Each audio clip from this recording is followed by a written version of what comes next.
బెండకాయ ఫ్రై. ఈ బెండకాయ ఫస్ట్ తెంచుకోలేదు, ఇప్పుడే ఉల్లిగడ్డ, పచ్చిమిర్చి, కరివేపాకు, జీలకర్ర, అల్లం ఎల్లిగడ్డ పేస్ట్, కొన్ని పల్లీలు వేసిన. ఫ్రైకి బాగుంటుంది కదా టమాటాలు వేయకుండా. ముందే చేద్దామనుకున్నా, మర్చిపోయా.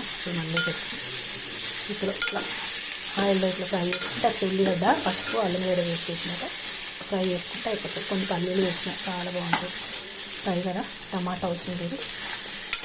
పచ్చిమిరకాయలు కొంచెం ఎక్కువ వేసుకోండి, చాలా బాగుంటుంది. ఈ కాంబినేషన్గా పప్పు, పలుసుడు పప్పు, ఇది పెసరపప్పు ఉడకబెట్టి పచ్చిమిరపకాయలు, ఎల్లిపాయ, జీలకర్ర వేసి మరగబెట్టుకుంటే సామిరంగా సూపర్గా ఉంటుంది కాంబినేషన్. బెండకాయ ఫ్రై అండ్ చప్పటిపప్పు అండ్ రైస్, ఇంకా బజ్జీలు చేసుకుందాం.